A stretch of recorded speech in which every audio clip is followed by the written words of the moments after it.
officials in your neighborhood may knock your door because they want to know what's the reason behind your behavior by posting so much sensitive words.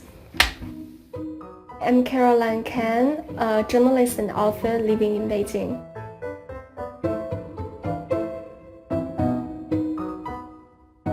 If you are a company operating in China, you definitely don't want to make the government angry.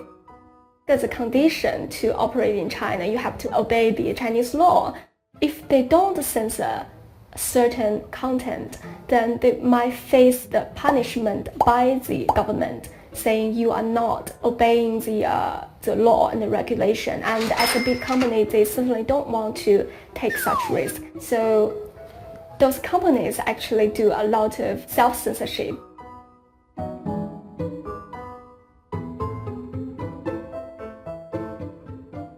Some obvious terms like the top Chinese leader's name or some history events like June 4th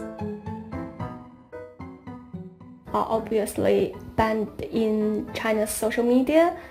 Maybe those certain words you already know you probably don't want to use on your social media. Even you say something really positive about a government leader, but you kind of, by saying that, by posting that, you kind of got the attention, and people don't want that attention from the authority.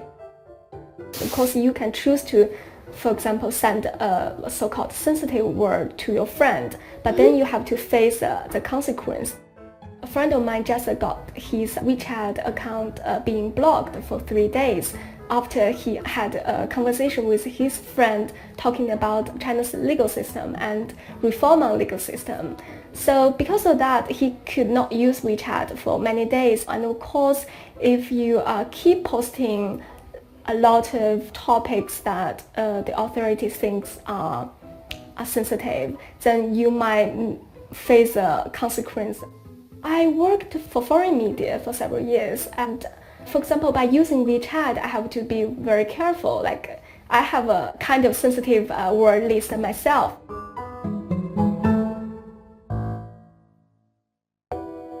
Chinese people are not given like a guidebook telling you, oh, you can use this word or not using that word. So because of that, many people choose to, if they sense any sensitivity, they try to not using that word. So by that, like, self-censorship is really strong.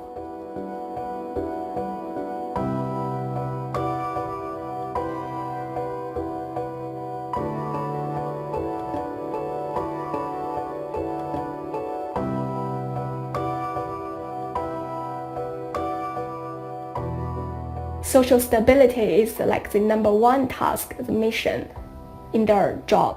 To achieve that goal, they choose to delete content that they don't like.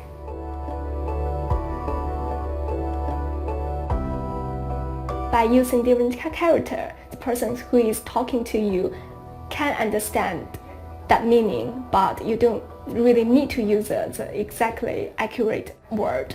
So by that, you can communicate, and also sometimes some people even use emojis to communicate.